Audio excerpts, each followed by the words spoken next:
Di dunia ini ada hal-hal yang gak pernah diajarkan di sekolah. Dan salah satunya adalah siapa yang benar-benar mengontrol uang kita.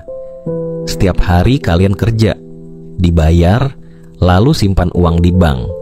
Tapi pernah gak kalian bertanya, siapa yang sebenarnya mencetak uang itu?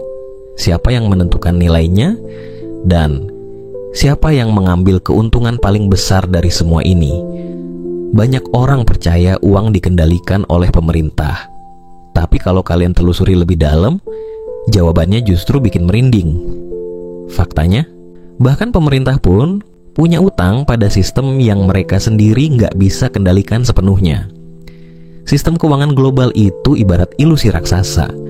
Kita dikasih rasa aman lewat angka di rekening, tapi nggak sadar kalau nilainya bisa menguap kapan saja tanpa peringatan. Dan dalam video kali ini, kita akan mengupas bagaimana uang tercipta, siapa yang benar-benar mengendalikannya, dan kenapa sistem ini nggak pernah benar-benar adil buat kita semua. Siapkan pikiran kalian, karena setelah ini, kalian mungkin nggak akan pernah melihat uang dengan cara yang sama lagi. Di masa lalu, manusia bertukar langsung antara barang dan barang. Apel ditukar tombak, gandum ditukar kain. Tapi barter itu punya satu masalah besar, butuh kecocokan kebutuhan. Kalau kalian butuh senjata, tapi yang lain cuman punya garam, nggak ada transaksi, maka masyarakat mulai mencari alat tukar yang lebih universal. Logam mulia seperti emas dan perak muncul karena tahan lama, langka, dan disepakati banyak orang sebagai punya nilai. Bahkan di Tiongkok kuno sekitar tahun 130 sebelum Masehi, kain pernah digunakan sebagai uang. Tapi pada akhirnya, hanya satu jenis yang benar-benar bertahan dalam sejarah, emas. Emas menjadi standar nilai, simbol kekayaan, dan dasar semua transaksi global. Lalu, lahirlah koin. Seperti koin Lydian sekitar tahun 600 sebelum Masehi. Lalu berkembang jadi uang kertas. Tapi kenapa kita pindah dari emas ke kertas kosong? Jawabannya sederhana. Emas terlalu berat untuk kehidupan sehari-hari. Bayangkan beli kopi dengan satu batangan emas. Mustahil. Maka muncul sistem baru. Kalian titip emas di bank, dan bank mengeluarkan surat, nota kepemilikan emas. Satu nota bisa mewakili 1/10 keping emas. Dan nota itu digunakan untuk beli barang kecil, seperti kopi. Selama emas itu benar-benar disimpan dan dijamin, sistem ini berjalan stabil. Tapi sesuatu berubah. Pemerintah dan bank mulai memberikan uang kertas tanpa emas di belakangnya. Mereka bilang, ini tetap uang, kalian percaya saja. Itulah awal dari sistem yang kita kenal sekarang, fiat money, uang yang sah, hanya karena pemerintah bilang itu sah, tanpa jaminan fisik, tanpa cadangan emas.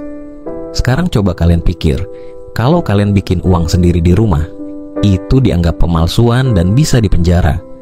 Tapi ketika bank sentral mencetak uang dari udara, itu dianggap penyelamatan ekonomi. Bahkan untung besar. Untuk mencetak satu lembar $10, biayanya cuma 3 sen. Artinya, mereka langsung dapat untung $9,97 dari setiap lembar yang dicetak. Keuntungan ini disebut seigniorage dan uangnya masuk ke kas negara. Tapi siapa yang bayar harga sesungguhnya? Kita semua. Karena ketika uang dicetak berlebihan, nilai uang di tangan kita mulai luntur. Dan yang datang perlahan adalah inflasi. Sekarang kita masuk ke inti permainan.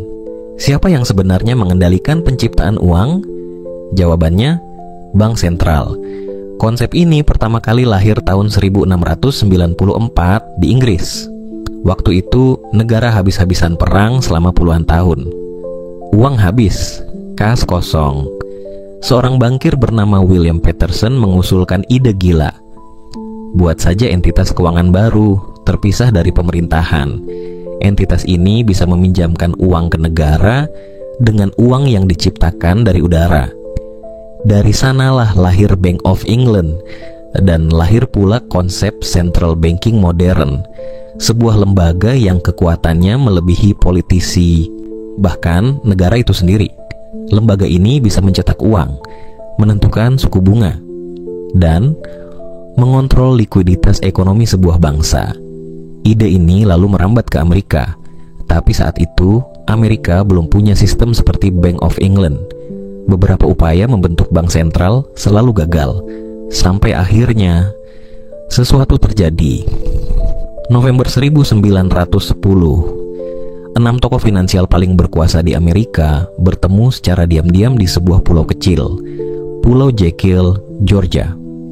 Nama-nama seperti Paul Warburg, Nelson Aldrich, Frank Vanderlip, dan Charles Norton, mereka bukan tokoh biasa. Mereka adalah CEO dan pengendali bank-bank raksasa seperti Kuhn Loeb dan Bankers Trust. Selama 9 hari penuh, mereka menyusun rancangan sistem keuangan baru. Sistem yang akan memberi mereka kewenangan absolut untuk mencetak uang dan meminjamkannya ke negara. Bayangkan, 6 orang ini menguasai seperempat kekayaan dunia saat itu. Dan ketika sistem ini diperkenalkan ke publik, mereka menyamar. Mereka bilang sistem ini dibuat untuk menstabilkan ekonomi. Tapi pada kenyataannya, mereka menciptakan The Federal Reserve. Lahir tahun 1913 melalui Federal Reserve Act dan ditekan oleh Presiden Woodrow Wilson. Sejak saat itu, kekuatan mengatur uang di Amerika tidak lagi di tangan rakyat atau pemerintah, tapi di tangan sebuah lembaga independen yang tidak bisa diaudit oleh publik. The Fed bisa menaikkan atau menurunkan suku bunga kapan saja, mencetak uang tanpa batas, mengatur pasar global dari balik layar. Dan kalian tahu yang paling mengerikan? Tidak ada satupun badan pemerintah yang punya kuasa mengontrol mereka. The Fed bukan milik negara, bukan milik rakyat, tapi mereka tetap punya kendali penuh atas uang yang kita pakai setiap hari. Semua yang kita bahas tadi bukan teori kosong. Sistem perbankan dan bank sentral seperti The Fed punya dampak nyata dalam hidup kalian. Dan yang paling pertama terasa adalah inflasi. Ketika uang dicetak lebih banyak daripada barang dan jasa yang tersedia, nilainya mulai menurun, harga-harga naik. Dan itu bukan cuma spekulasi, itu fakta sejarah. Lihat Zimbabwe. Di tahun 2008, inflasi mereka tembus 79,6 juta persen. Ya, juta persen. Uang mereka lebih sering dipakai untuk mencoret-coret tembok atau dikumpulkan pakai sekop daripada disimpan di dompet. Di Venezuela dan Argentina, hal yang sama terjadi. Argentina mencatat inflasi tahunan 211% pada akhir 2023. Venezuela sempat turun ke 193%, tapi tetap jauh dari angka sehat. Kalian tahu kenapa semua itu terjadi? Karena negara-negara itu mencoba menyelamatkan ekonomi dengan mencetak uang tanpa kendali. Cetak uang, inflasi naik, daya beli rakyat ambruk. Dan dalam setiap krisis, pola yang sama selalu terulang. Orang biasa makin tercekik, orang kaya makin bebas beli aset murah. Ingat krisis 2008? Banyak keluarga kehilangan rumah karena kredit macet. Tapi bank-bank besar diselamatkan pemerintah lewat belot. Artinya, uang rakyat digunakan bukan untuk bantu rakyat, tapi untuk menyelamatkan yang justru menciptakan krisisnya. Bukan cuma di negara berkembang, Eropa juga kena. Data dari ECB tahun 2022 nunjukin jumlah uang beredar M1 di zona euro naik lebih dari 30% dan inflasi ikut melesat dari 1,2% jadi 10,6% dalam setahun. Artinya jelas, cetak uang terus-menerus tanpa kontrol akan hancurkan nilai mata uang itu sendiri. Sistem ini seperti roller coaster, naik cepat, jatuh mendadak. Setiap krisis ditambal dengan solusi sementara, tapi luka jangka panjang tetap di tubuh rakyat kecil. Harga-harga naik, gaji stagnan, utang bertambah, hidup makin sempit. Padahal dari kecil kita diajari menabung itu penting karena uang itu susah dicari. Tapi realitanya kalian bisa simpan uang puluhan tahun dan nilainya tetap luntur perlahan. Karena sistem ini memang tidak dirancang untuk menyelamatkan kalian, tapi untuk memastikan kekuasaan tetap di tangan yang di atas. Krisis finansial 2008 adalah titik terang, saat dimana dunia dipaksa melihat seberapa besar kuasa The Federal Reserve atas perekonomian global. Semua dimulai di akhir 2007. Gelembung kredit perumahan di Amerika meledak. Bank-bank besar tumbang satu persatu. Dan siapa yang turun tangan menyelamatkan mereka? The Fed. Dengan langkah darurat, mereka menyuntikkan likuiditas ke pasar, menurunkan suku bunga hingga mendekati nol, dan memulai program yang mereka sebut kuantitatif mengurangi. Kedengarannya teknis, tapi intinya begini. Mereka membeli surat utang pemerintah dan aset-aset keuangan dalam jumlah masif dengan uang yang baru saja mereka ciptakan. Triliunan dolar mengalir ke pasar untuk menyelamatkan sistem. Tapi sistem yang mana? Dan siapa yang benar-benar diselamatkan? Karena kenyataannya, sementara nilai saham dan properti elit melambung, tabungan rakyat biasa nyaris tidak bergerak. Orang-orang kaya mendapatkan akses ke kredit murah, membeli aset di saat harga terpuruk. Tapi pekerja biasa, lapangan kerja pulihnya lambat, gaji stagnan, dan peluang makin sempit. Bahkan Kongres Amerika pun kesulitan mengontrol keputusan The Fed. Lembaga ini seolah berdiri di atas segalanya. Jadi apa sebenarnya yang terjadi di 2008? Sebuah krisis yang disebabkan oleh gelembung pinjaman diselamatkan dengan lebih banyak pinjaman. Utang publik melonjak, mata uang tergerus nilainya, dan ketimpangan ekonomi melebar drastis. Kalian lihat polanya, mereka yang memegang kendali atas uang juga yang menentukan siapa yang untung dan siapa yang buntung. Dan seperti biasa, rakyat kecil selalu jadi pihak yang paling duluan jatuh. Setelah semua yang kita bahas tadi, muncul satu pertanyaan penting.